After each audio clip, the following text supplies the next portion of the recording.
Muchas gracias por la paciencia, por la espera y bienvenidos a todas y a todos que el día de hoy, esta mañana, nos sintonizan a través de nuestras plataformas en vivo de Facebook y de Zoom para este foro que es sobre tráfico de armas de Estados Unidos a México.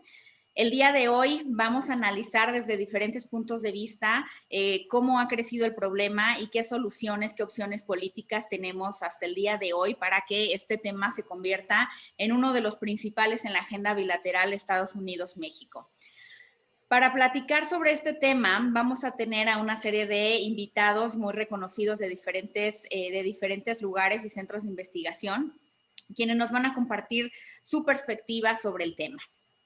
Vamos a presentar a Eric Olson, que es investigador del Woodrow Wilson Center, investigador de seguridad y violencia. También vamos a contar con la participación de Larry Rubin, el representante de la Cámara Americana en México. Bienvenido, muchas gracias. Contaremos también con la presencia de Eugenio Weiden, investigador del Center for American Progress. Muchas gracias, Eugenio, y bienvenido. Y contaremos también con la presencia de Isidoro Cohen, representante de la Asociación de Usuarios de Armas de Fuego en México. Muchas gracias, Isidoro, bienvenidos. Así que para empezar con el tema, le voy a dar la bienvenida también a María Elena Morera, presidenta de Causa en Común, quien nos ayudará a dar una perspectiva general sobre cómo se encuentra el problema de tráfico de armas en Estados Unidos hacia México. Muchas gracias y bienvenida, María Elena. Adelante. Bueno, pues muy bienvenidos todos. Agradezco a todas y todos los que hoy nos acompañan, en especial, por supuesto, a nuestros 4 excelentes panelistas, Eric, Larry, Eugenio e Isidoro. Me parece que esta conversación es muy importante porque si bien es añejo el tema en la relación bilateral Estados Unidos-México, es uno que se agrava con el tiempo, que genera muchísimo dolor y muertes en nuestro país. El tráfico de armas de Estados Unidos a México es uno de los diferendos más importantes entre los dos países y en el que en Estados Unidos se mantiene una voz decisiva en función a sus intereses. Al interior hay una libre adquisición y portación de armas y hacia el exterior hay 0 controles. Lo que importa en Estados Unidos es el negocio. Y en México hay fuertes restricciones legales para la adquisición y portación de armas, pero hay una nula capacidad para evitar el trasiego, venga del norte o venga del sur. Así, el contrabando de armas se fomenta en ambos países bajo la lógica implacable del mercado. En México, el tema se discute desde inciertos terrenos de contención, que es más bien una simulación. Y en Estados Unidos el tema se dirime entre negocios e hipocresía política. La historia de los acuerdos bilaterales data de por lo menos 2 décadas de diálogo, en los que ha habido grandes acuerdos y operativos binacionales, pero sin ningún resultado que fuera digno de comentar. En México no hay datos reales o sistematizados sobre la compra, la venta, la pérdida o el robo de armas, y en Estados Unidos no se ha aprobado ninguna ley que regule el uso y portación de armas, a pesar que en los últimos 5 años, de acuerdo con la organización Archivo de Violencia Armada, se han registrado 1,432 masacres con armas de asalto. Las armas son adquiridas ya sea en línea o por armerías, pero sin ningún control o regulación previo. Tampoco se han realizado acciones significativas para evitar la salida ilegal de estas armas hacia México.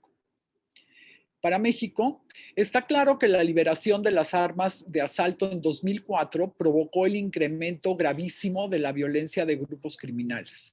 De acuerdo con datos presentados por la Secretaría de Relaciones Exteriores en la reunión bilateral México-Estados Unidos de septiembre de 2019, el 70% de los delitos cometidos con arma de fuego fueron efectuados precisamente con armas provenientes de Estados Unidos, ya sea que entraran por el sur o por el norte.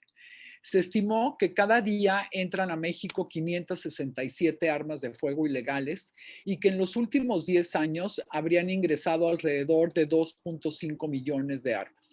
La proliferación del uso de armas de fuego es una problemática en crecimiento sumada a otras como las fallidas estrategias contra el crimen organizado, la debilidad de las instituciones de seguridad en México y la ausencia de resultados de los operativos binacionales, lo que agrava desde luego la situación de inseguridad y violencia que vivimos en México.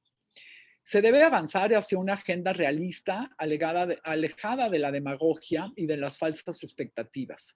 Por supuesto, sin intrometerse en el derecho que tienen en Estados Unidos de legislar sobre sus armas, debería ser claro que son necesarios los controles para las armas que todos sabemos van hacia grupos criminales. Complementariamente, México debería de dejar de convertir su relación con Estados Unidos en un catálogo de quejas y tomar acciones del control en su propio territorio. Muchas gracias. Muchas gracias, María Elena. Bueno, pues con esto nos damos una idea general de cómo está la situación. Así que a continuación le voy a ceder la palabra a Eric Olson, quien también nos va a abonar desde su perspectiva cómo está la situación del tráfico de armas. A todos quienes nos ven desde la plataforma de Facebook, les comentamos que nos pueden hacer preguntas y comentarios que vamos a ir retomando a lo largo de la conversación. Así que son muy bienvenidos con que nos indiquen de qué medio vienen, de qué organización o de qué universidad, nosotros los iremos mencionando. Así que adelante, Eric, muchas gracias. Bueno, muchas gracias a Pilar y Causa en Común y particularmente a María Elena Morera por esta invitación tan amable. Es un privilegio compartir con ustedes en Causa en Común otra vez y gracias por esta oportunidad. Mira, María Elena ha dejado muy en claro que la seriedad del asunto, del problema que nos enfrenta tanto en Estados Unidos como en México. Lamentablemente, yo creo que en este caso en particular, México ha sufrido los resultados más fuertes que en Estados Unidos, pero hay que recordar que muertes por armas de fuego son altísimos en Estados Unidos también. Creo que es casi el número 1 causa de la muerte accidental en nuestro país también. Así que hay sufrimiento en ambos lados de la frontera. En el 2018, cuando yo empecé trabajando, 2011, cuando yo empecé a trabajar en el Instituto México, el primer proyecto que yo llevé fue una investigación en varias áreas y el tema en común de esa investigación era las responsabilidades compartidas. La responsabilidad que tenía Estados Unidos y las responsabilidades que tenía México en compartir el tráfico de drogas, muchos temas, ¿no? La relación de seguridad entre los países. Uno de esos temas era en ese momento, en 2018, el tema de tráfico de armas hacia México. Y yo creo que si les interesa puede volver a leer ese artículo, ese ensayo que escribió Colby Goodman.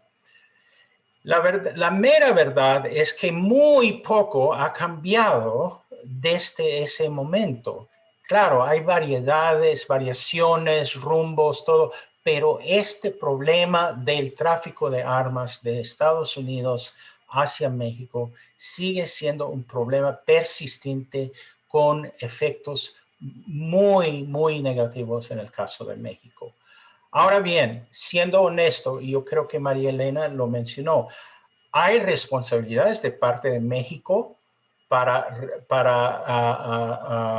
responder a esta tragedia.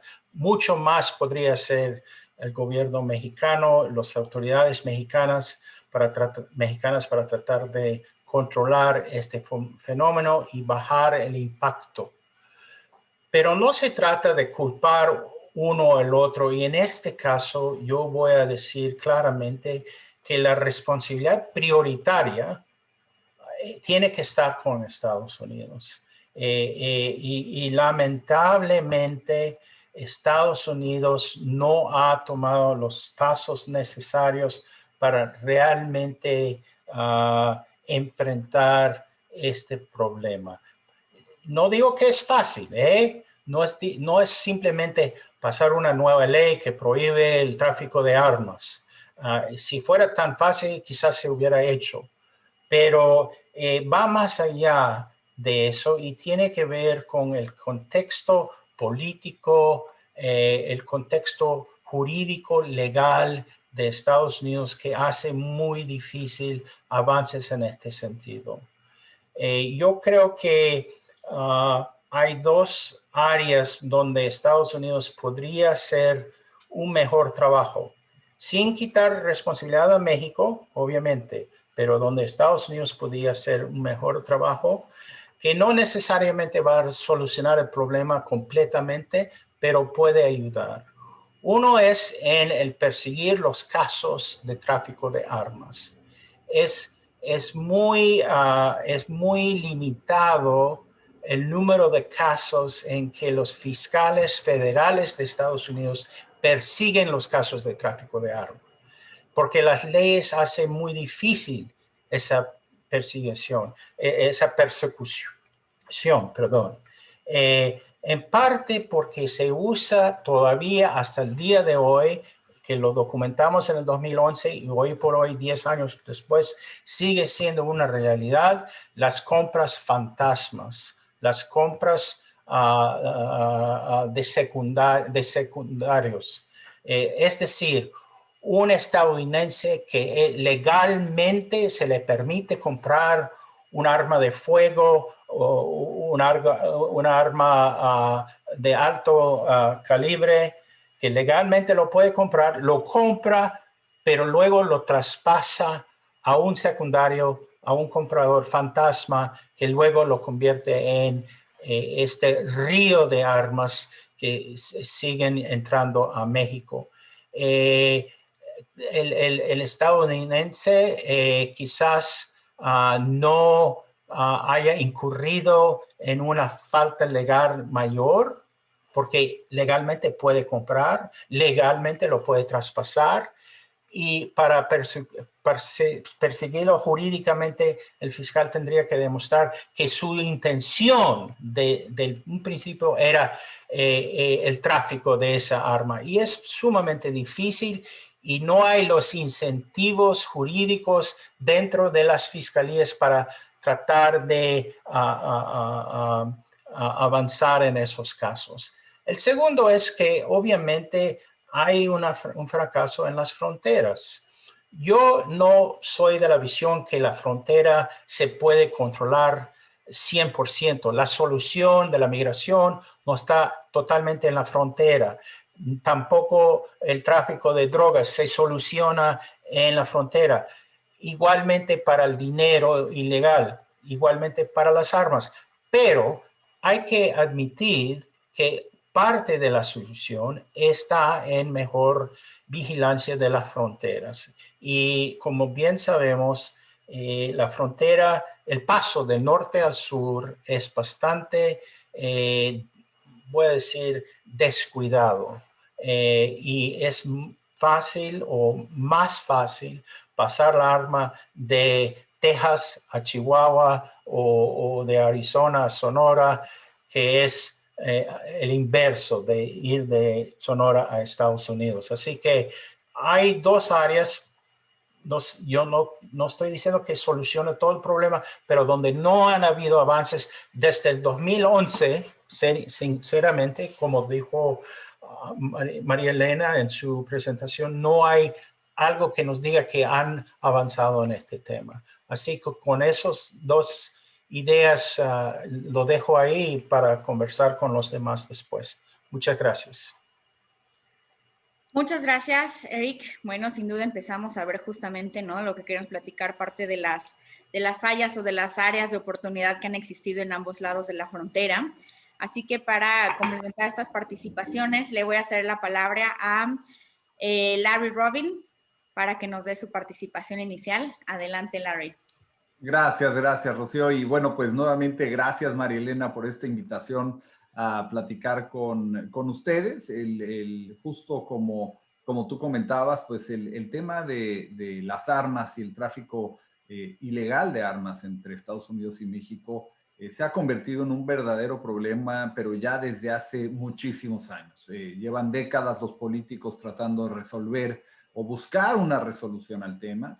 Y la realidad es que, como apuntaste también muy adecuadamente, lo que se requiere es controlar, ¿no?, mejor las fronteras, tanto la del norte como la del sur, porque a fin de cuentas, entendiendo que el tráfico de armas de Estados Unidos a México es solamente uno de tantos caminos que tienen los contrabandistas, el crimen organizado y particularmente el narcotráfico para importación de armas. Hemos visto que en cuanto se cierra una posible llave, se abre otra, ¿no? Y este ha sido el caso, por ejemplo, con las compras recientes de armamentos de Kalashnikovs provenientes de la fábrica de Rumanía, y de igual forma de armas de Vietnam y algunas que pasan también por Centroamérica procedentes de guerras anteriores que han tenido en esas tierras. Entonces, lo que creo que es parte importante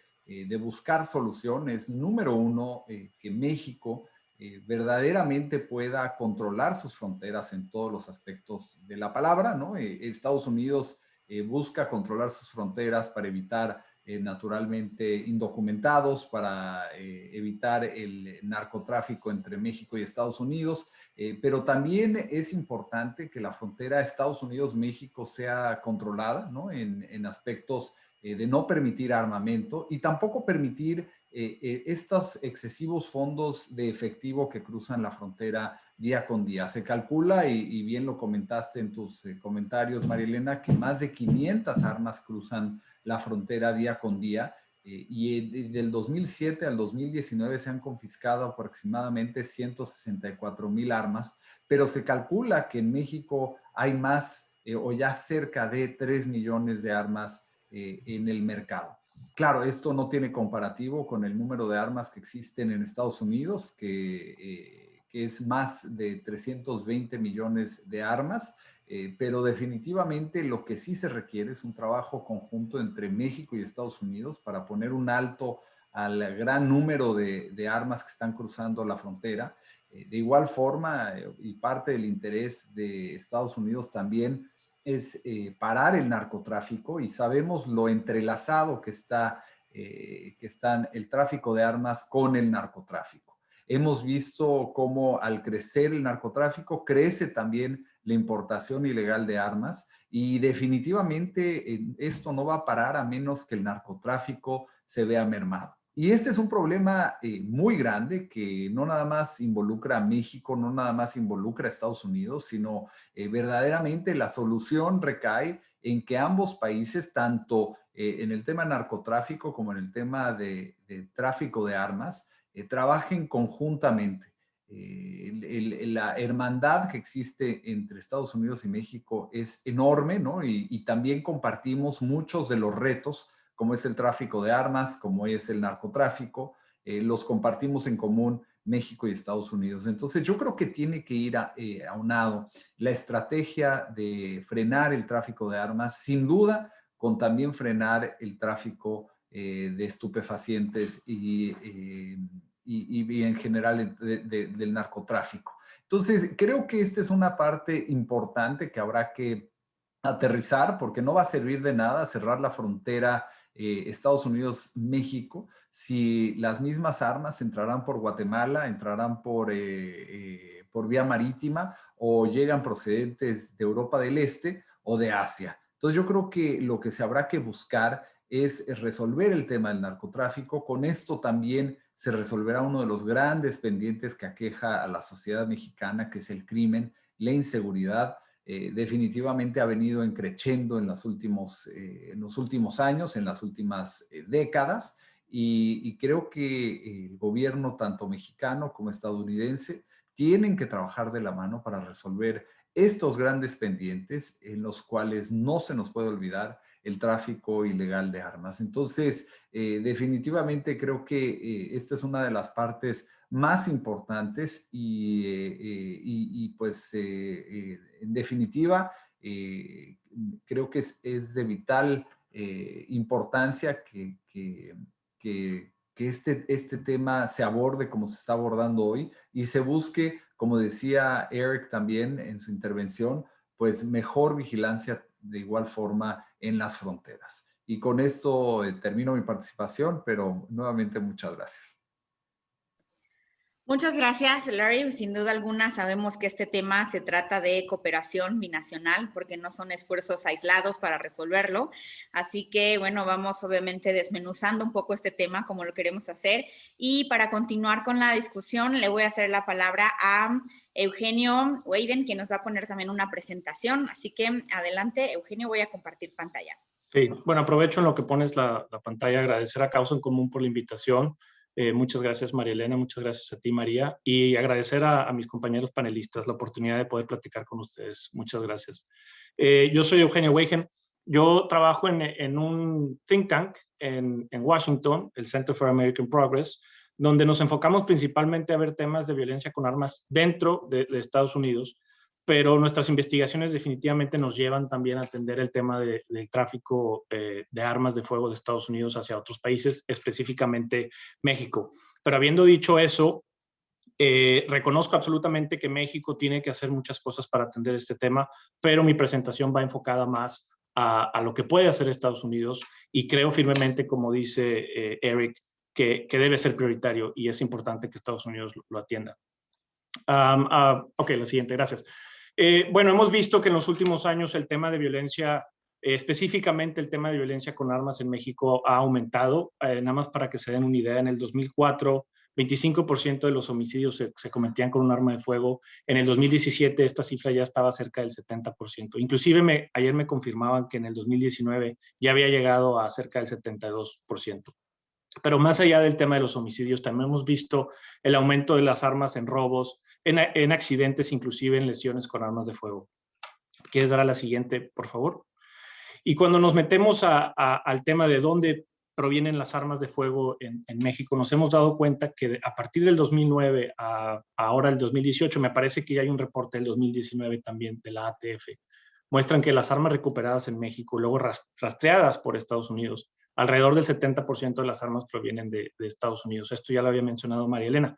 Pero aquí quiero mencionar que del restante 30% no se sabe del todo el origen. Es posible que vengan de Centroamérica, es posible que vengan de otros países.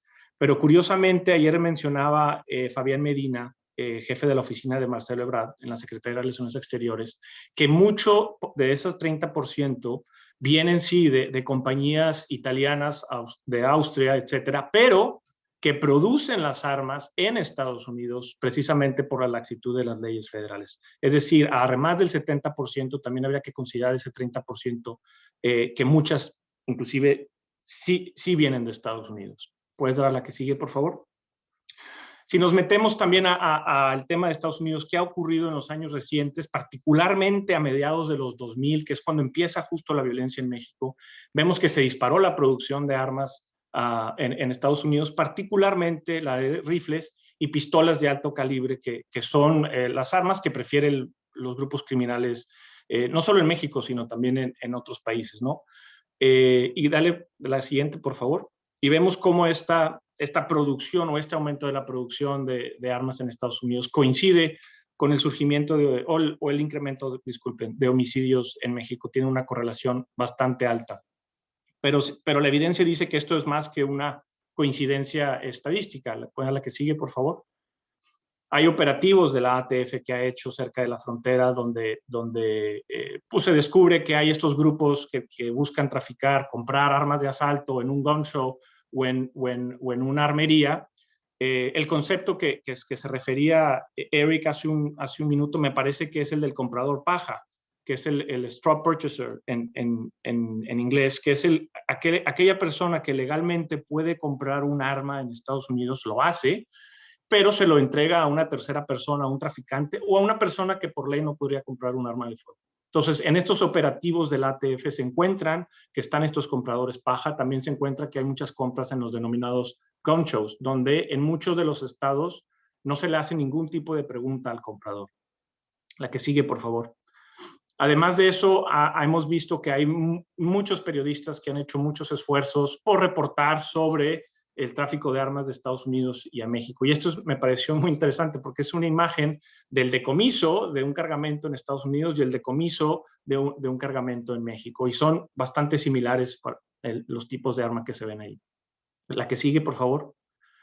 También ha habido muchos estudios académicos al respecto. María Elena mencionó el de Dube y García Ponce, que hacen una asociación importante entre la prohibición de armas de asalto en Estados Unidos, perdón, la eliminación de la prohibición de armas de asalto en Estados Unidos y el incremento en homicidios en los municipios que colindan con Texas, Arizona y Nuevo México. ¿Qué pasa? Del 94 al 2004 en Estados Unidos estaba prohibida la comercialización de armas de asalto. Es a partir del 2004 que otra vez se pueden comercializar estas armas y se liga directamente con el aumento en los municipios mexicanos que colindan con Texas, Arizona y Nuevo México. Lo curioso es que no es el caso con California, dado que California mantuvo su propia prohibición estatal. Ha habido estudios de McDougall en la Universidad de San Diego y con el Instituto Igarapé de Brasil, que estiman que de 2010 a 2012 cerca de 213,000 armas compradas anualmente de Estados Unidos para ser traficadas a México. El estudio de Jessica Eby, que menciona que los estados con las regulaciones más laxas, más bien, estados con regulaciones más estrictas que contaban con la prohibición de armas de asalto, con la revisión de antecedentes en todos los puntos de venta, entre otras, presentaban tasas de exportación a México menores. Es decir, los estados con regulaciones más fuertes tienden a exportar menos armas hacia México. Y por último, el de Pérez Esparza, que menciona cómo a partir de la eliminación de la prohibición de armas de asalto a mediados de los 2000, la producción de armas en Arizona y en Texas aumentó y que eso estaba gradualmente asociada con la violencia, primero en el norte de México y después gradualmente más hacia el centro. La siguiente, por favor. También hay mucha evidencia de que Estados Unidos, y esto me parece que es súper importante, que Estados Unidos no solo es el proveedor de armas a México, sino que también es proveedor de armas a otros países de la región, Centroamérica, inclusive ha llegado hasta Chile. ¿Por qué digo esto? Porque es verdad que México tiene que hacer mucho, pero México es solo un país de muchos que reciben esta arma y por ende creo que lo más efectivo y eficiente podría ser lo que pueda hacer Estados Unidos, quien es el proveedor de armas a todos estos países. La siguiente, por favor. En Estados Unidos también hay regulaciones bastante permisivas. Yo mencioné a la comercialización de armas de asalto, pero también hay muy poco, perdón, me voy a hacer un poquito al lado para poder leer. También hay muy poco monitoreo en las armerías federales. Para que se den una idea, en el 2019 había 53,000 armerías que venden armas y otras 13,000 armerías que las producían. La ATF solo pudo monitorear cerca de 10,000 todo ese año, es decir, cerca del 83% de las armerías no se inspeccionan, y no es menor si consideramos que del 2012 al 2019, 139,000 armas fueron robadas o perdidas de las armerías federales. Es un número alarmante. En Estados Unidos también hay muchas restricciones al acceso a la información sobre las armas que se recuperan en delitos, tanto dentro de Estados Unidos como las que se recuperan en México o en países de Centroamérica. ¿No? Sabemos que existe la información, sabemos que la ATF tiene la información, por ejemplo, de qué tipo de arma, de en qué estado de Estados Unidos se vendió, inclusive de la armería que vendió esa arma, pero por restricciones no pueden compartir esa información, que sería muy valiosa para los investigadores. Y la última es que, ya lo había mencionado, perdón, las personas que no deben tener acceso a un arma de fuego, que por ley tienen antecedentes de violencia doméstica, por ejemplo, o antecedentes de ser traficantes, por ley no deberían de poder comprar un arma o tener un arma. Pero existen estos huecos en la ley que en las transacciones privadas, sobre todo en las que ocurren en los denominados gun shows, en la mayoría de los estados no se hace esa revisión de antecedentes, lo que facilita que cualquier persona pueda llegar a comprar un arma, una AK-47, una R-15, a 3 millas de la frontera, sin que se le haga ningún tipo de pregunta. Cualquier persona, me incluyo yo, y no sé si Eric también lo haya hecho, que haya visitado un gun show cerca de la frontera, se dará cuenta que hay exposición de AR-15, AK-47, inclusive en algunas ocasiones me tocó ver estos Barrett 50. Entonces, muy fácil adquirir este tipo de armas sin que se haga ningún tipo de pregunta. La siguiente, por favor. Lo último que quería decir sobre esto es que también creo que es importante, el tema del tráfico ilegal es sumamente importante, pero también hay un componente que hay armas que llegan a México de manera legal de Estados Unidos y que una vez que llegan a México y se distribuyen a las agencias policiales, hay huecos, ¿no? Se desvían. Y es un problema importante que ahí lo ha abordado más las organizaciones como Stop US Arms to Mexico, en particular John Lynch y Poland. Nada más para que se den una idea, del 2006 al 17, cerca de 20,000 armas reportadas como robadas o perdidas de las agencias policiales en México. Entonces me parece que si hay, ahí es una de las cosas con las que México definitivamente tendría que hacer algo para atender. La siguiente, por favor. Bueno, aquí ya me voy directamente a las recomendaciones. Como dije, me voy a enfocar un poco más a las de Estados Unidos. La prohibición de armas de asalto, la revisión de antecedentes en todos los puntos de venta. Estas son legislaciones que podrían pasar a nivel federal. Han pasado en muchos de los estados, pero que definitivamente ayudarían a reducir el tráfico de armas. Como ya lo mencioné, medidas de seguridad y control de inventarios en las armerías federales. A las armerías federales no se les requiere, por ejemplo, alarmas, no se les requiere que guarden su inventario después de horas de negocio. Entonces es muy fácil que se roben las armas de estos lugares. Inclusive hay videos en YouTube impresionantes donde llegan camionetas y chocan contra las armerías y en menos de 3 minutos se llevan prácticamente todo el inventario. Es súper importante compartir mejor información que sabemos que existe y que tienen y la información desglosada. Reportar la venta de múltiples armas largas más allá de estados fronterizos. ¿Qué quiero decir con eso? En Estados Unidos, por ley, cuando se venden armas cortas, muchas armas cortas, a un solo comprador en un periodo corto, la armería está obligada a reportarlo a la ATF. No es el caso cuando hay múltiples ventas de armas largas, AR-15, por ejemplo. Y esto más allá de los estados fronterizos. En los estados fronterizos sí es un requisito. Nosotros abogamos porque se extienda más allá de los estados fronterizos, porque sí es verdad que los principales proveedores de armas a México son Texas, Arizona, California, Nuevo México. También Florida juega un papel importante, Nevada, inclusive Oklahoma, ¿no? Y esto, las licencias para exportar armas. En el 2019, hubo un cambio del monitoreo de las licencias para exportar armas del Departamento del Estado al Departamento del Comercio en Estados Unidos. El problema es que el Departamento del Comercio tiene incentivos para vender más armas, mientras que el Departamento del Estado sí tiene ciertos protocolos de monitorear a quién le están entregando las armas de fuego, ¿no? Entonces nosotros creemos que dos cosas, hay dos opciones. O se regresa esta licencia, otorgamiento de las licencias al Departamento de Estado, o se implementan mejores protocolos de seguridad dentro del Departamento del Comercio. Y ya por último, en México, ya lo mencioné, mejores protocolos sobre la distribución de las armas en sus agencias policiales. Me parece que podría haber un debate sobre la creación de una versión de la ATF en México. No sé, lo pongo en la mesa como un posible debate. Creo que México podría hacer coalición con otros países de la región. Como ya lo mencioné, México no es el único receptor. Y por supuesto comparto, por ejemplo, el uso de la tecnología en fronteras y aduanas. Y ya por último, la última slide.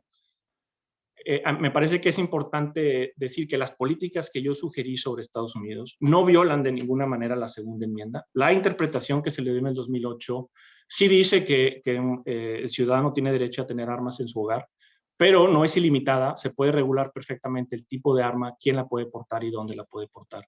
Ayudarían a reducir la violencia que también se ve en Estados Unidos. Ya lo mencionó Eric, Estados Unidos es un país que sufre de la violencia con armas de fuego, especialmente si se compara con otros países desarrollados. Y las medidas que yo mencioné están altamente apoyadas por la población en Estados Unidos. Hablaban un poquito de que las cosas no han cambiado del 2011 al 2018. Yo creo que sí ha cambiado un poco el contexto político y esto tiene que ver mucho con las matanzas que ha habido en Estados Unidos y los grupos que han surgido a raíz de esto. Si tú veías el debate presidencial de hace 10, no sé cuántos años, no se tocaba el tema de las armas de fuego. En los últimos debates sí lo hemos visto. Inclusive hemos visto que es una prioridad para este gobierno ahora. Y ya por último, repetir que México no es el único país afectado por este problema. Muchas gracias. Muchas gracias, Eugenio. De nuevo, bueno, nos acercamos un poco, ¿no?, a cuáles han sido pues, los principales errores y también las recomendaciones para cómo abordar este tema de una manera más amplia. Así que le doy la palabra ahora a Isidoro Cohen, quien nos va a aportar también una visión muy desde lo que pasa pues en México y en Estados Unidos. Adelante, Isidoro. Gracias. Pues ser el último de todos los panelistas, la verdad es que es muy enriquecedor porque les adquiere uno ideas a cada uno. La realidad, al margen, no es por tema. Perdón, me cancelaron el silencio. Soy una persona que durante muchos años he sido, y lo reconozco, he sido fan de las armas, conozco. Yo no he tenido la oportunidad he ido a más o menos más de 30 gun shows y nunca he tenido la oportunidad de poder comprar un arma en un gun show. Yo respeto lo que diga todo el mundo. Creo que es un tema que genera mucha discrepancia. Pero bueno, entrando en el tema, yo creo que, primer punto, estamos hablando de un país que es Estados Unidos, que es 100% un país que se ha desarrollado y que genera dinero en base al sistema bélico. Las armas se producen con licencias, como dijeron, de Austria, con licencias de Israel, con licencias de Italia. Se producen en Estados Unidos, ¿por qué? Pues porque son los principales productores y muchas de las plantas están en Estados Unidos y por cuestiones que todo el mundo sabemos. Entonces, yo no podría decir que todas las armas provienen o no provienen de Estados Unidos. Tenemos muchos datos y ese es un punto medular que lo mencionó Marilena y lo hemos mencionado todos. Tenemos datos tan falsos que no podemos tener un dato cierto. La Sedena afirma que 200,000 armas entran ilegalmente al año al país. Es un número que, 3 millones de armas o 2 millones de armas, como lo mencionaron, no existe un ejército de puro crimen organizado que sea propietario de esas armas. Si no, ya estaremos militarizados por el crimen organizado en muchas regiones. Creo que también hay que meter a la licuadora el tema de inseguridad que estamos viviendo en el país. Estados Unidos no es el único culpable y el narcotráfico no es el único culpable. Tenemos crimen organizado de diferentes cosas. Nosotros lo hemos visto en la asociación y lo hemos estado viviendo y siguiendo.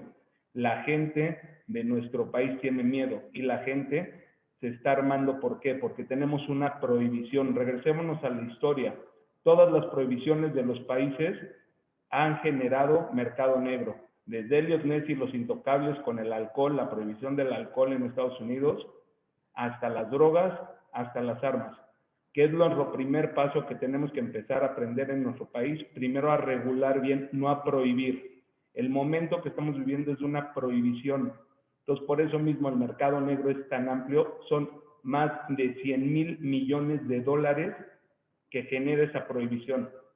Y perdón, todos los países y toda la gente que maneje esas cantidades de dinero no van a querer que su negocio se acabe. Provenga de Estados Unidos, provenga de la coladera que es Guatemala, nuestra frontera sur es una coladera también, como lo dijeron, vienen en guerras, se han perdido armas y es más fácil que esas armas se queden ahí y lleguen a otros países a que los mismos gobiernos se las regresen a sus países. Entonces, todo ese tema es un foco medular que tenemos que atacar. Primero tenemos que atacar el punto de raíz. No le podemos echar la culpa nada más a la frontera de Estados Unidos, a la frontera del sur. No podemos pensar que el mercado negro se va a acabar si cuidamos las fronteras. Se va a minimizar, sí. O se les van a ingeniar para buscar cómo entre. ¿Por qué? Porque hay un consumo.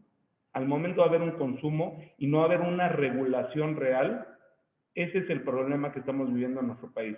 Hablaba Eugenio también del tema de Estados Unidos, de cómo regular la aportación o no aportación de armas. En Estados Unidos está totalmente regulada, su segunda enmienda y sus leyes locales lo marcan. Tú puedes traer una pistola a la vista en algunos y puedes traer tu concealed weapon en otros, dependiendo del estado. Tienes estados con diferentes grados. ¿Qué es lo que ha pasado? Que son países que tienen la cultura de las armas desde antes que a nosotros nos las prohibieran.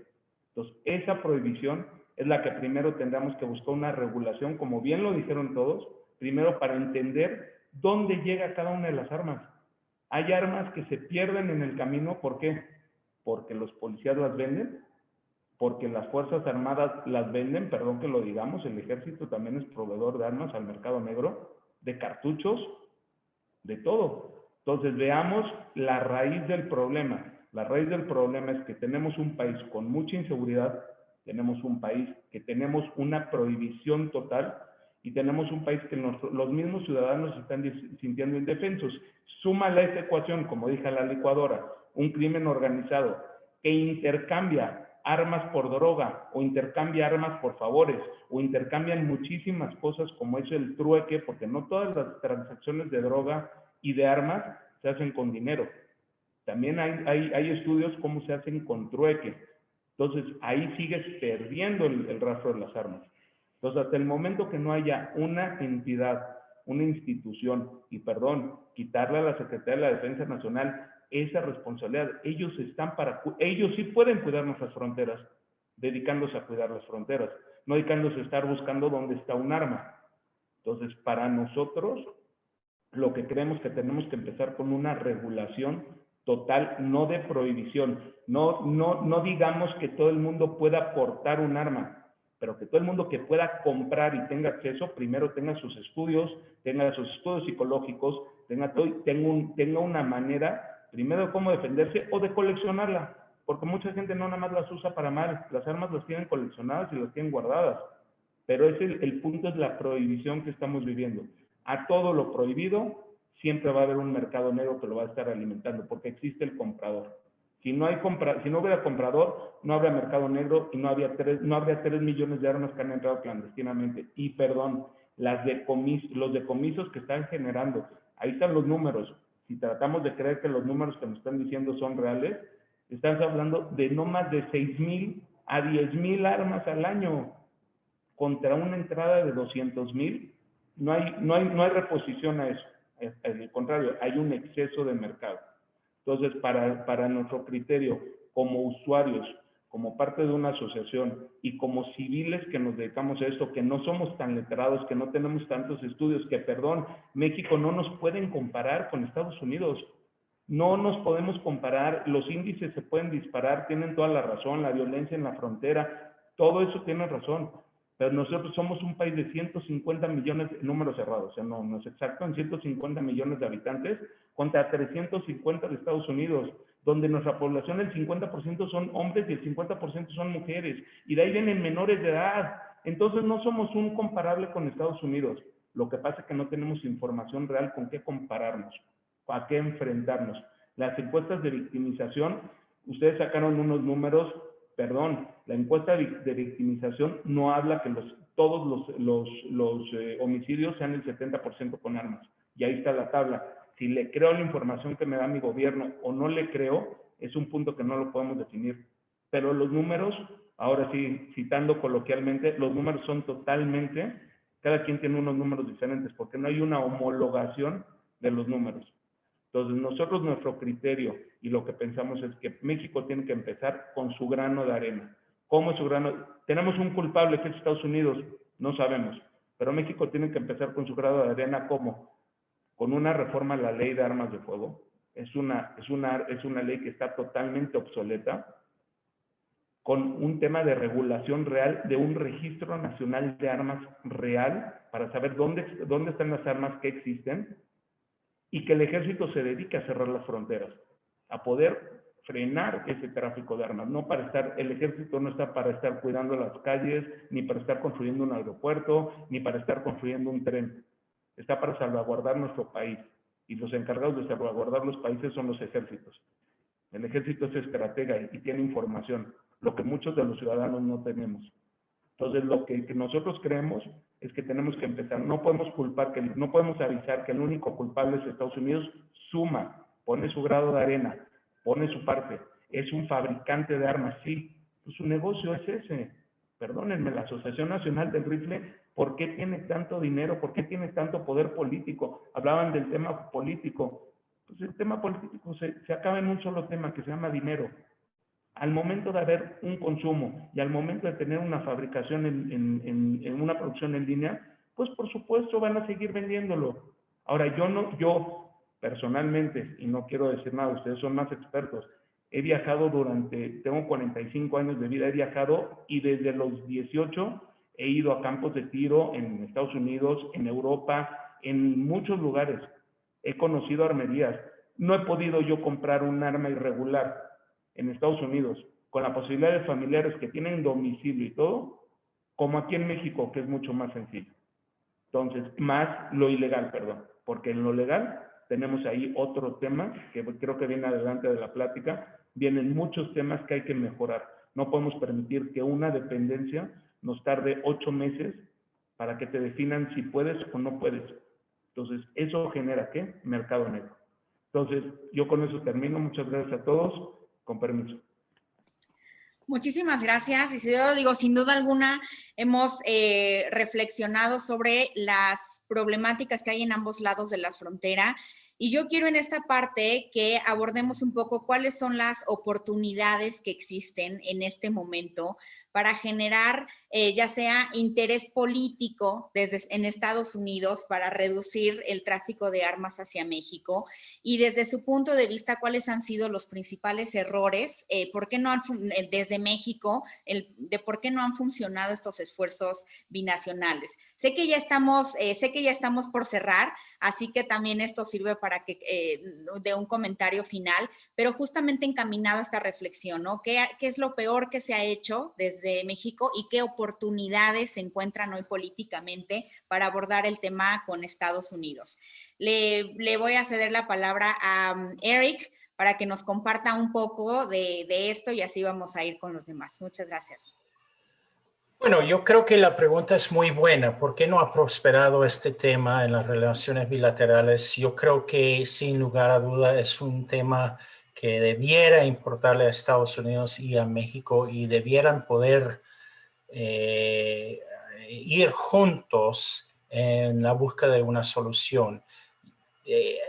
Pero más allá de eso, yo creo que la realidad es que por el lado de Estados Unidos, el contexto político ha hecho muy difícil tomar las medidas necesarias para realmente frenar el tráfico ilegal de armas. Estoy de acuerdo con Eugenio. Han habido cambios en ese contexto político en Estados Unidos. La Asociación Nacional de Rifle ha caído por su propia corrupción y sus propios problemas. Y hay un nuevo contexto político en este país. Pero más allá de un contexto, no se han tomado las medidas debidas. Ahora, mira, Biden tiene 30 días en la presidencia, no hay que esperar demasiado en los 30 días y tiene por delante un desastre del COVID y una economía que se cae. Pero el punto es ese, el tema de armas que debiera ser de mutuo interés se queda en segundo o tercero o cuarto lugar a veces en Estados Unidos y a veces en México. El presidente Calderón le puso interés e impulso a este tema. El presidente Peña Nieto no hizo nada, no dijo nada, no se hizo nada. Yo creo que ahora se ha intentado, después del caso de Levarón, de empezar otra vez, pero también México no le ha puesto la importancia debida en las relaciones bilaterales. Así que una responsabilidad compartida entre los dos. Ahí lo dejo. Muchas gracias, Rick. Definitivamente que es una responsabilidad compartida y definitivamente que ha habido graves errores que hemos pagado todas y todos los mexicanos en términos de crimen y violencia, al igual que en Estados Unidos. Larry, desde tu punto de vista, ¿qué ha fallado? ¿Por qué no han funcionado estos esfuerzos binacionales? ¿Y qué podemos hacer para que funcionen? Claro, pues como lo comentaba Eric, yo creo que parte de este trabajo es que el mismo gobierno mexicano impulse una campaña permanente para trabajar de la mano con Estados Unidos. A mí me dio mucho gusto que el último embajador de Estados Unidos en México, Christopher Landau, lo hiciera público, el hecho de que México y Estados Unidos ya estaban trabajando en términos de buscar una probable solución, ¿no? Y esto no había pasado en años anteriores, ¿no? Yo creo que el trabajo que pueden hacer conjuntamente tanto México como Estados Unidos es vital. No puede resolverlo ni México solo ni Estados Unidos solo, ¿no? Es parte de una problemática mayor que incluye narcotráfico, que incluye crimen organizado en ambos lados de la frontera. Entonces, el tráfico de armas Estados Unidos-México es sin duda uno de los grandes pendientes de la agenda binacional y ahí es donde yo creo que el gobierno mexicano tendrá que continuar ahora con el gobierno del presidente Joe Biden, comprometiéndolos a que trabajen de la mano con México para lograr una resolución, ¿no?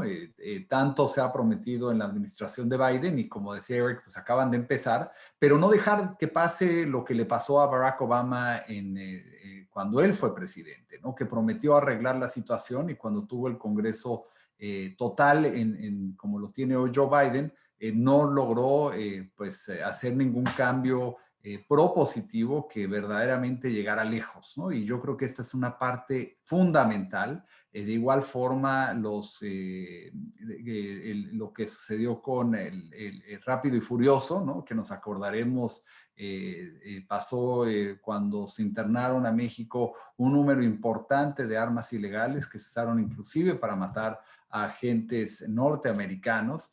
Pues no deben de darse, y menos sin el consentimiento del gobierno mexicano. Entonces, yo creo que el trabajo en conjunto es parte de esta solución. No es algo que se va a poder resolver de la noche a la mañana, sin duda, ¿no? Pero creo que es algo que requiere el constante escrutinio, no nada más de gobierno, sino de iniciativas como causa en común, ¿no? Que siga abordando temas de esta naturaleza, temas complicados para subir a la agenda, particularmente con tantos otros temas como es el comercio, como es la migración, pues también tendrá que luchar por ser uno de los temas prioritarios en la agenda México-Estados Unidos, y definitivamente será muy importante pues para la tranquilidad y el mejoramiento y de la calidad de vida de los mexicanos. Muchas gracias, Larry. Sabemos que, Larry y Eric tienen que desconectarse. Se nos va un poco el tiempo, ¿verdad? Porque la discusión se pone muy buena. Vamos a tener una segunda parte de este foro, sin duda alguna, porque hay muchísimos temas más que tenemos que desmenuzar. Pero bueno, les agradecemos a ambos. Y quiero continuar de todas formas con Eugenio y con Isidoro para que nos den un poco su perspectiva de qué oportunidades, ¿no? Justamente hay en este momento para que el tema se pueda debatir con los Estados Unidos. Adelante, Eugenio. Bueno, mira, primero que nada quiero decir que me parece que en mucho estamos de acuerdo todos, de que el tema de violencia en México tiene muchísimas aristas, que se tiene que atender otros factores que llevan a la violencia en México, pero el tema del acceso a las armas ha sido un problema que ha contribuido y le ha echado gasolina al incendio, ¿no? Entonces, por ende, creo que sí debe ser prioritario. Por supuesto que estoy de acuerdo que no solo se debe echar la culpa a Estados Unidos, también hay una corresponsabilidad de México. Pero más allá de los números, me parece que sí hay mucha evidencia abrumadora de que Estados Unidos ha sido un proveedor importante no solo en México, como lo mencioné, sino de otros países. Más allá del 70%, de la cifra del 70%, están las notas periodísticas, estudios académicos, entre otras cosas. Creo que estoy de acuerdo con Eric en que el momento ahorita en Estados Unidos es propicio, porque a la par que, como mencionaba Eric, ha caído un poco la influencia de la NRA, han surgido grupos como March for Our Lives en Florida que están presionando al gobierno. No va a ser fácil, pero me parece que es un momento apropiado donde en Estados Unidos se están empujando legislaciones, más allá del tema del tráfico, se están empujando legislaciones por el tema de violencia que se ve. Entonces me parece que agregarle todavía el tema del tráfico podría ayudar a influir en las políticas que puedan pasar. Yo creo que México también, ya insisto, tendría que hacer una coalición también con otros países para agregar un poquito más de peso para que se atienda el tráfico de armas, no solo en México, sino en la región. Y yo también haría una invitación más allá de los gobiernos, a las organizaciones civiles, como Causa en Común, a que se acerquen, ¿por qué no?, a organizaciones en México. Está el Brady Campaign, está el Gifford Law Center, que hagan estos eventos conjuntos para generar un poquito más de conciencia sobre el tráfico y el impacto que tienen las armas de Estados Unidos a México. Eso definitivamente ayudaría. Creo que la Secretaría de Relaciones Exteriores, por lo que he visto, está haciendo un esfuerzo también para meter el tema en Estados Unidos. Veremos los resultados que tiene, ¿no? Y por último, una invitación, ¿por qué no a las universidades mexicanas también, a que empiecen a replicar modelos, por ejemplo, que se ven en la Universidad de Harvard, en la Universidad de Johns Hopkins, donde se enfocan, ¿no? Y tienen centros específicos para atender el tema de la violencia específicamente con armas. Sí, definitivo, ¿no? Digo, ahorita justo, ¿no? Hasta nos quedamos cortos de temas y tiempos porque es un tema justo binacional, no es un tema exclusivo de un país. Y hablando justo de este tema, ¿no? Y retomando también un poco lo que hablaba Isidoro en la parte de México, ¿qué crees tú, ¿no? Justamente de lo que implicaría, si fuera una implicación positiva en este sentido, que existiera una regulación de armas en México para la aportación? ¿Me preguntas a mí o a Isidoro? A ti. A ti Bueno, con relación a lo que dijo Isidoro. Ok, bueno, no sé, me gustaría saber a qué se refiere específicamente Isidoro con regulación de armas. Me parece que siempre se tiene que tener bien específico las regulaciones, en eso estoy de acuerdo.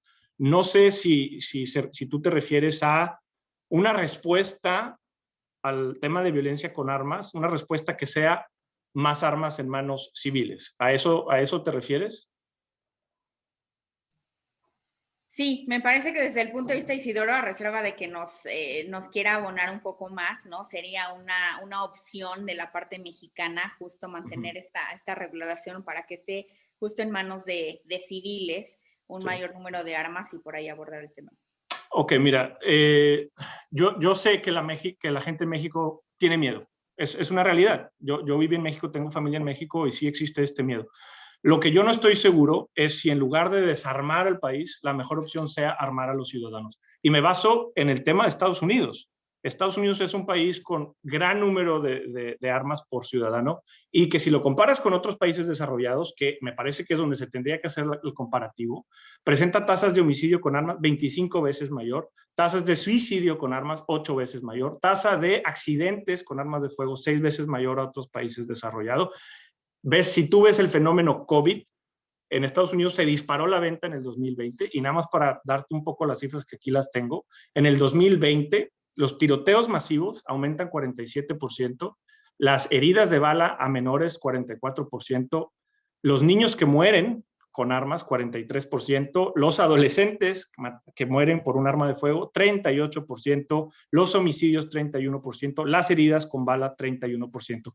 Curiosamente, en el rubro donde bajó es en el uso de armas como defensa, ¿no? Entonces, no quiere decir que más armas va a llevar a menos violencia. Por lo contrario, la evidencia en Estados Unidos muestra realmente lo contrario. Ahora, específicamente en el tema del tráfico de armas, yo tendría mucha preocupación en armar a ciudadanos porque es un incentivo más para más tráfico de armas a manos de los delincuentes.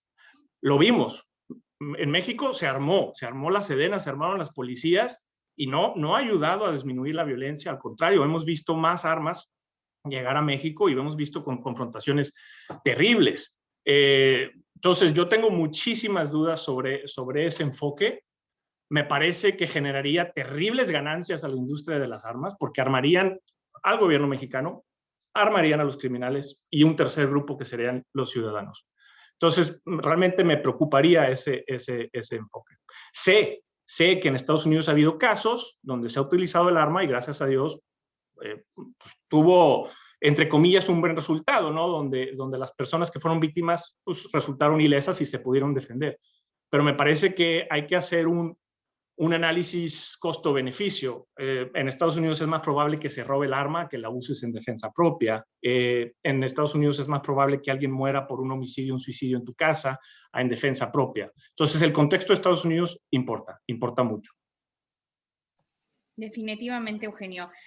Sin duda, pues como decimos, ¿no? Las diferencias que existen entre la sociedad mexicana y la sociedad americana, la cultura de la operación del arma, así que se conjugan obviamente con todas la serie de regulaciones y a nivel institucional cambios, pues nos dan panoramas muy distintos, pero quiero justamente que Isidoro, ¿no? En este momento nos comparta ¿por qué sí hacerlo, ¿no? Desde la parte de México como una opción para ver este tema y para resolverlo? Gracias, Pili. Primero sí te pediré un favor, Eugenio. Les voy a presentar una tabla, que ahora sí, pues como dicen ustedes, datos son datos, ¿no? Pues no sé si, Pili, pudieras presentar la tabla que te acaban de mandar. Datos de información directamente de la Secretaría de la Defensa Nacional, que es la única comercializadora registrada en México para poder vender armas. Te estoy poniendo las armas que comercializó la Sedena en los últimos años y sus países de origen. Ojo, el fabricante de dónde es y su país de origen. Claro que la manufactura viene de Estados Unidos. ¿Por qué? Porque aparte la transportación de un arma vía aérea o vía marítima es mucho más cara cuando tienes la planta en Estados Unidos, que te llega vía un ferrocarril, es mucho más barata. Pero las fábricas y las licencias de cada una de las armas, estamos comercializando en nuestro país más armas extranjeras que americanas. Su ensamble viene de Estados Unidos. No quiero desvirtuar lo que queremos decir, pero la mayoría de las armas también vienen de otros países. Eso al margen. Ahora, sobre el comentario que dijo Pili.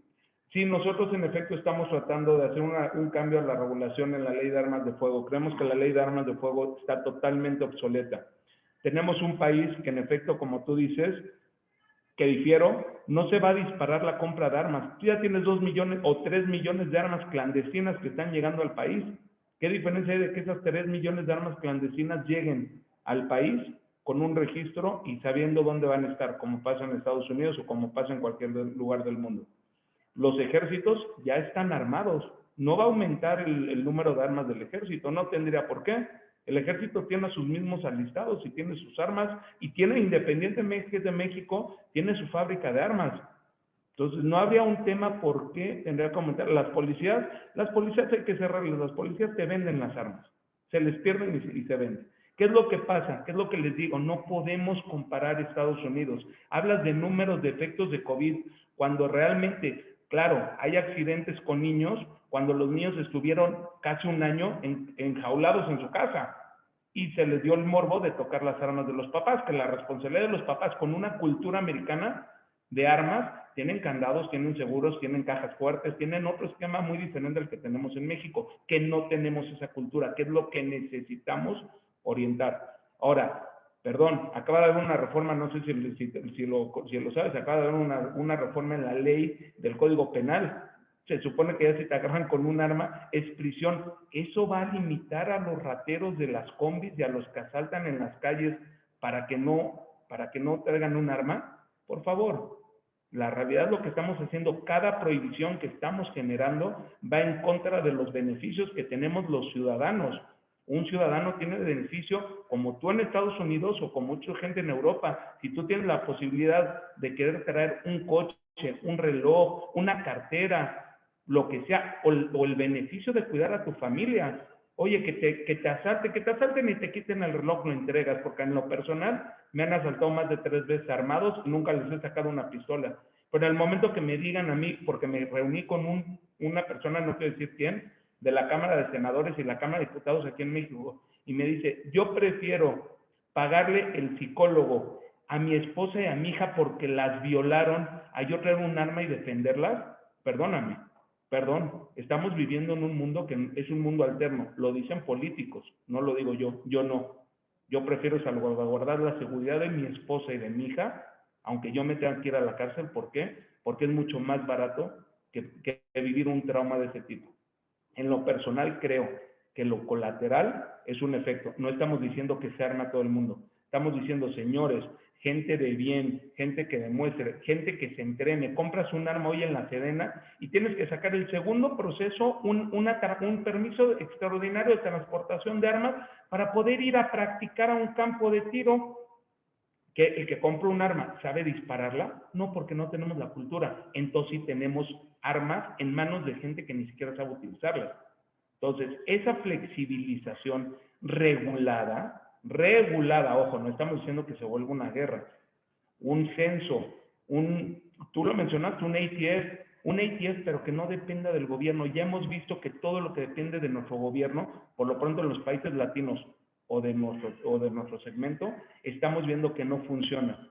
tenemos un registro de armas que me gustaría que lo vinieras a ver como en Estados Unidos. Yo he ido a las armerías de Estados Unidos, yo me he metido a las computadoras, te enseñan cuántas armas tiene cada persona. Aquí en México te sacan cajas y te dicen, a ver, ponte a buscar, a ver, ¿en qué año la compró?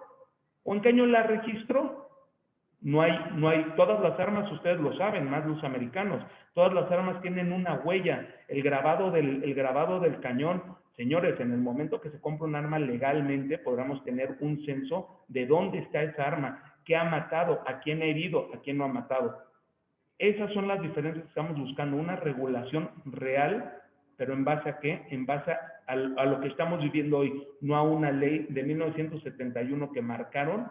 ¿Para qué? Para que en ese momento había una revuelta en nuestro país y tenían miedo que se levantara la gente. Hoy no, hoy tenemos una revuelta de ciudadanos contra asesinos que sí están en la calle. Y no hablo del crimen organizado, no hablo nada más del crimen organizado, hablo del cuate que te pega en el vidrio y si no traes un coche blindado te pega un balazo por sacarte un reloj. Eso es lo que nosotros estamos buscando. Nosotros el crimen organizado, entiendan, esa no es facultad de los ciudadanos, esa es facultad de los gobiernos. Como ustedes dicen, un diálogo bilateral, que eso lo cierre, que el ejército se dedique a eso. El ejército es un servicio de inteligencia, están entrenados en base a una guerra, no en base a estar cuidando a civiles en la calle o estar construyendo un aeropuerto. Entonces, para nosotros lo que tiene que venir es una reforma de tajo. ¿Para qué? Para que podamos protegernos y proteger nuestro patrimonio y a nuestras familias y en el defecto a las familias de enfrente, porque habemos gente que podríamos jugarnos la vida por salvar a la familia de Marielena o a la familia de alguien. ¿Por qué? Porque somos ciudadanos de bien. No estamos buscando una jungla, pero también tenemos que buscar un derecho de defensa. Y segundo, las armas están demostrado, y eso sí también en Estados Unidos, que no siempre tienes que sacar un arma y disparar para que sea efectivo el que el enemigo se eche para atrás. Entonces, no siempre tienes que accionar el arma. Es un elemento coercivo. Y es un elemento que la gente, cuando sepa que tú puedes venir armado, se va a venir a buscar a una persona que puedan pensar que no pueda venir armado. Y ya lo van a pensar 2 veces en asaltar. Los asaltos que estamos viendo con nuestra gente en los sistemas de transporte, la gente que tenga que traer 2 y 3 teléfonos guardados en lugares inimaginables para que no se los roben. No, perdón. Eso es crimen organizado menor. Pero eso es lo que nosotros no queremos. Ya estamos cansados como ciudadanos de eso. ¿No queremos una guerra? No queremos una guerra. Queremos una libertad de podernos proteger y posiblemente de poder proteger a nuestros vecinos y a nuestros amigos. Porque en ese momento va a ser diferente. Entonces, sí, nosotros estamos tratando de promulgar una modificación a la ley. Con todo el gusto del mundo, el día que quiera nos echamos otro round, porque la verdad es que es muy apasionante este tema. A la gente que nos gusta, ustedes lo ven con unos números muy diferentes porque se ven como primer mundo. La realidad es que en nuestro país estamos viviendo un mundo muy alterno al que se está viviendo. Y insisto, no todo el culpable es Estados Unidos, no todo el culpable es el crimen organizado, no todo el culpable somos los mexicanos que nos queremos armar y no todos los culpables es lo que está sucediendo. Estamos en una licuadora completa que no sabemos en qué va a acabar. La realidad es que lo que necesitamos es empezar a estructurarnos para empezar de raíz, de nuestro país para afuera. Y en el inter que nuestros políticos hablen a nivel países. Y eso sí lo pueden hacer ellos. Nosotros no podemos llegar. Es tanta la derrama económica que tiene esta industria que no la van a parar. Perdón, yo no creo que la vayan a parar. Y ni Biden, ni, como tú dices, Obama llegó a tenerlo en la mesa y no lo pudo lograr. Tienen mucho tema de trasfondo esto, tanto político como mega económico. Y la gente que está ganando eso es la gente interesada. Gracias. Muchas gracias, Isidoro. Digo, la verdad es que justamente como lo dicen, este tema da para un sinnúmero de circunstancias y temáticas alrededor. Desafortunadamente, pues el tiempo se nos fue muy, muy rápido. Vamos a hacer una segunda pues una segunda versión de este foro para continuar de abordar los temas, ¿no? Ya sea de manera nacional y también abordar en específico las políticas que tienen que ver desde Estados Unidos y desde México, para que tengamos, bueno, mucha más información. Quiero pedirle, bueno, a Eugenio, algún comentario de cierre. Tenemos, les comento, varias preguntas que se quedaron en el tintero, ¿no? De espectadores que nos están viendo desde Facebook y desde Zoom. Sí. Se las haremos llegar a cada uno, pero sí me gustaría, a manera de conclusión, ¿no? Un comentario sobre el tema. Adelante, Eugenio. Sí, bueno, mira, eso del tema de regulación en México, pues habría que ver específicamente qué es lo que se quiere regular y se tendría que debatir definitivamente, ¿no? Está bien, eso está bien.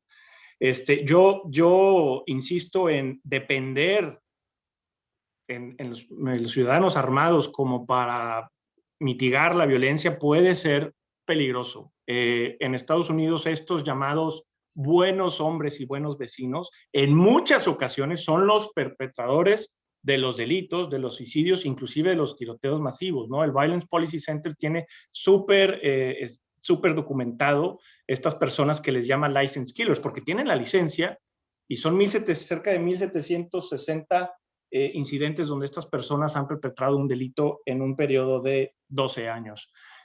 También me parece que el elemento sorpresa del delincuente siempre es importante también considerarlo, aunque sepa que las personas están armados. Hemos visto emboscadas a policías que están armados, hemos visto aquí personas en Estados Unidos atacar a policías también que están armados. Entonces, yo también sería un poco cauteloso en ese tema. Estoy de acuerdo con Isidoro en que se tienen que atender 80,000 factores que llevan a la violencia en México, que va más allá del crimen organizado, por supuesto. Se tienen que atender todos estos factores sociales, políticos en México, que son súper importantes. No estoy absolutamente de acuerdo que se tiene que ir más allá del tema de armas y atender estos otros factores, por supuesto. Insisto en la corresponsabilidad, no única responsabilidad, sino en la corresponsabilidad de Estados Unidos en el tema, por sus políticas laxas, por el cabildeo fuerte de la industria que afecta no solo a Estados Unidos y a México, sino a otros países también. Y muchas gracias. Muchas gracias, Eugenio, Isidoro, porque en realidad le han aportado pues nuevas ideas a este debate en esta última parte, en esta segunda parte, y sin duda alguna vamos a continuar con, bueno, ya sea las preguntas se las haremos llegar a ustedes del público, porque la verdad es que hemos encontrado mucho interés en las personas que nos están leyendo en Facebook, que nos están leyendo en Zoom, así que sin duda les vamos a hacer llegar las preguntas. Por cuestiones de tiempo, pues le voy a pedir a María Elena que nos ayude con las conclusiones de este foro. Adelante, María Elena. Bueno, pues primero darle las gracias a nuestros panelistas. Creo que fue un foro muy interesante. Es una lástima que no podamos contar con más tiempo, pero pues así sucede, ¿no? Y también por otro lado, pues queda el incentivo de volver a invitarlos y discutir qué seguiría para México desde diferentes perspectivas, ¿no? Desde luego, pues hoy tenemos la oportunidad de que el presidente Biden ya ha expresado que como parte de su plan para reducir la violencia buscará que las armas de fuego sea derogada la ley de protección al comercio legal de armas que protege a los fabricantes de la responsabilidad de sus productos, como ya se dijo aquí. Además, se ha expresado a favor de extender la disposición para prohibir armas de asalto y cartucho de altas capacidades, que se eliminó en 2004 y que tuvo un impacto directo en México, como ya lo mostraron ustedes. México debe fijar ante Estados Unidos una postura contundente sobre el tráfico ilegal de armas a través de la frontera. También México debe reconocer y asumir su responsabilidad en el tráfico de armas y en ese sentido fortalecer los operativos de decomiso, ¿no? Ya como también aquí se decía, bueno, pues que se dedique a eso en lugar de estar buscando chavos que están echando relajo en las calles, ¿verdad? Porque ahora ya tenemos al ejército haciendo todo lo que siempre pensamos que no iba a ser, ¿no? Pero hoy pareciera que México se está militarizando y está en camino del militarismo. Así también me parece que es importante generar estadísticas reales y actualizadas respecto al ingreso de armas a México para aprovechar la información y apoyar la generación de bases de datos binacionales que ayuden a identificar los mecanismos por los cuales ingresan estas armas al país. También es importante, ¿por qué no?, hablar precisamente de si se debe regular el uso de armas en México o si se debe de transformar la ley para que sea una ley más actualizada, siguiendo que siga siendo prohibicionista. Me parece que eso pues queda en la mesa y lo tendríamos que estar discutiendo. Ojalá se multipliquen conversaciones, seminarios, estudios sobre el tema de tráfico de armas, que no se va a ir, ¿no? Y que por el contrario va a seguir siendo vigente y es necesario enfrentarlo sin demagogia. Hay miles de vidas de por medio y pues con esto cierro. Les agradezco mucho a todas y todos los que nos escucharon esta mañana y a nuestros panelistas excelentes. Muchas gracias por su interés, muchas gracias por la confianza y seguiremos platicando de este tema. Muchas gracias a todos. Muchas gracias. Gracias. Hasta luego. Buen día. Hasta luego. Buen día.